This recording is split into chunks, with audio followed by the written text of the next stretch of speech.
I honestly feel so sorry for you that you would listen to hearsay and not all of the facts behind a situation. So, goodbye.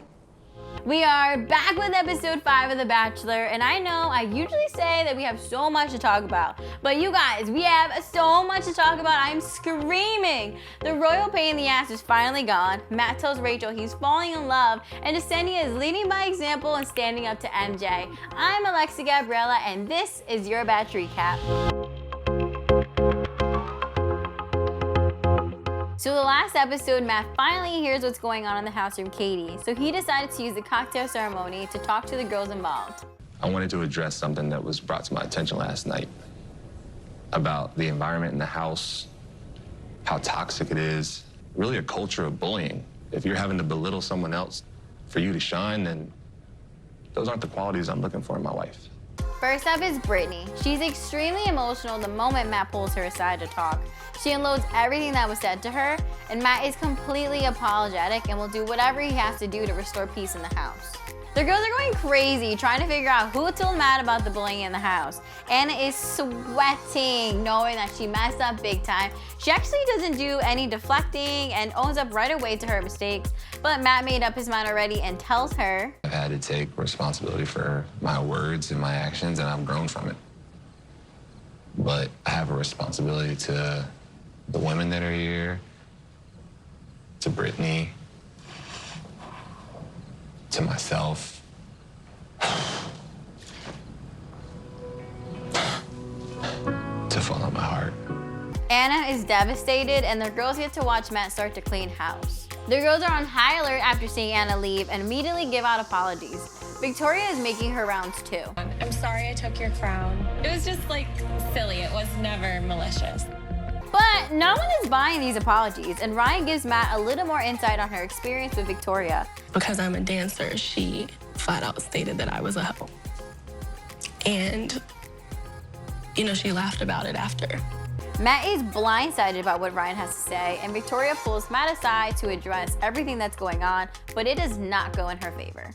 When you said that Ryan was a hoe, her being a dancer, I don't think you know That was how... completely taken out of context.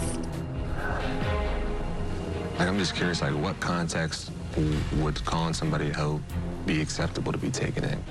Victoria is completely oblivious to her role in everything that's been going on. Chris Harrison cuts the cocktail night short, and Victoria is spiraling out of control. She told everyone she's playful and never malicious, but the moment that things didn't go in her favor, the claws are out. You, Katie? Katie's not here for him. Loser.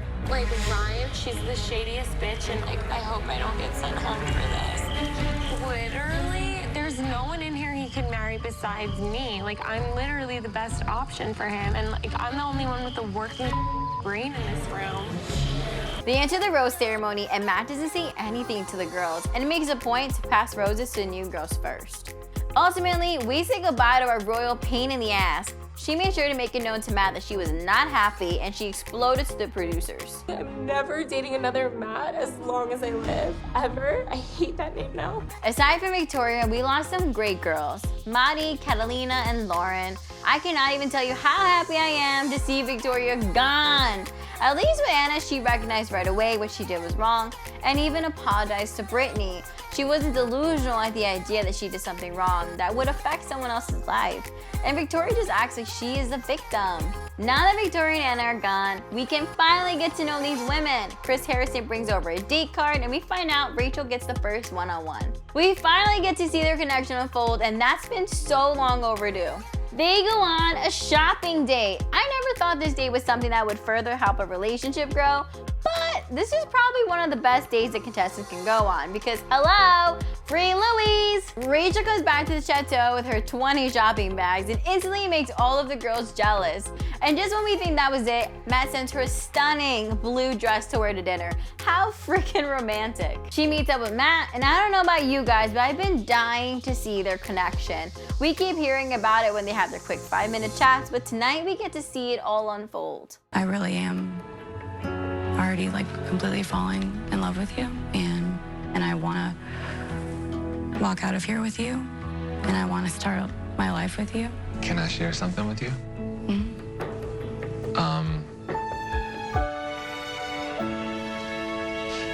I'm scared. So you're not crazy, because I feel the same way.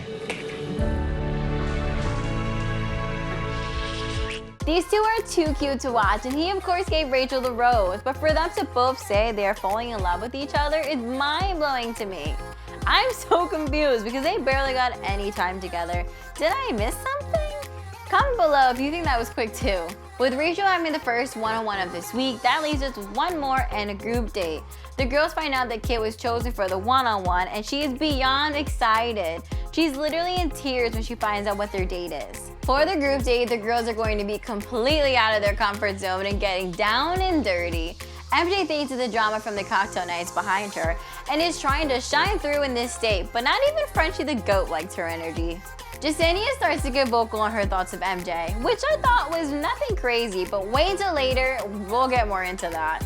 The best part of the date was Matt decided to have MJ catch an egg, and while she chases him, he's making out with Piper. These girls are finally recognizing that they're all dating the same man, and they are starting to get really bothered by it. The cocktail night starts off about building connections and ends up with more drama. But can we expect anything less this season?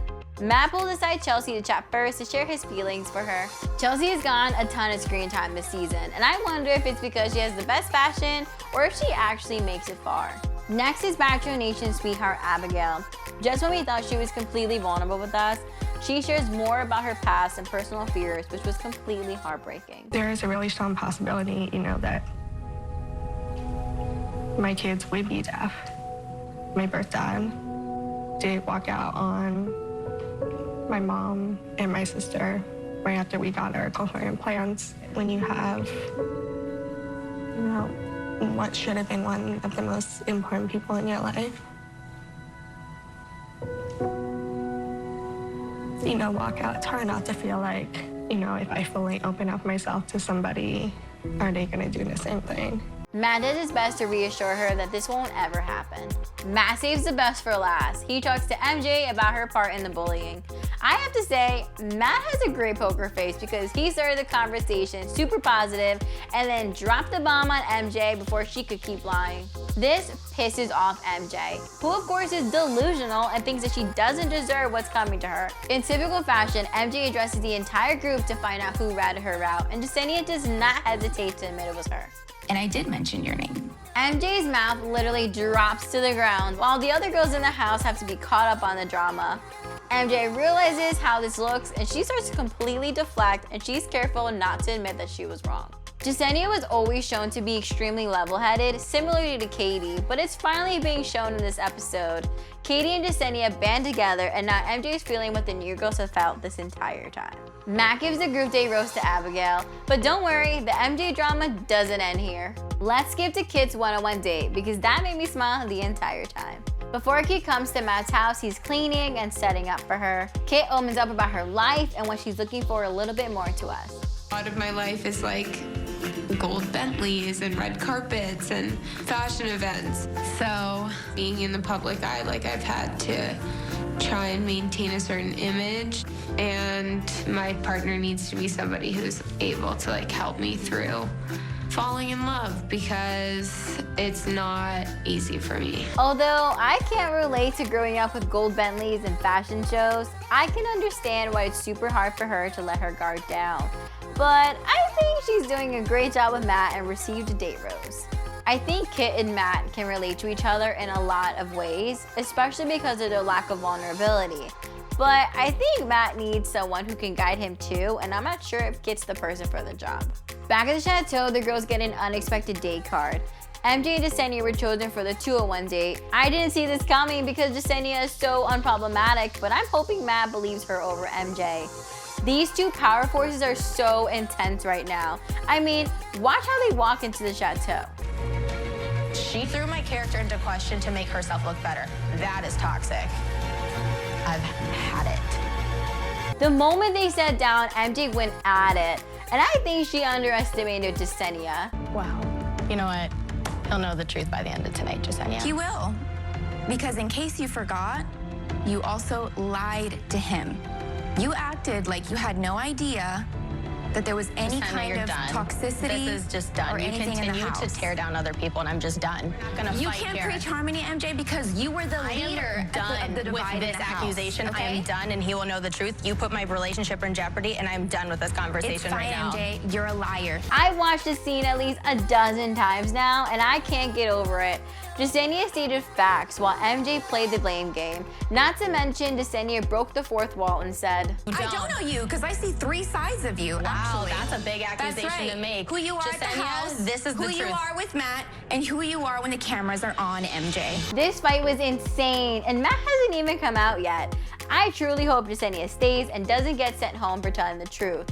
Also, I'm super curious about what Matt thinks watching this stuff over. I'm sure he had no clue this went as deep as it did. Next episode teaser looks just as insane as the last one.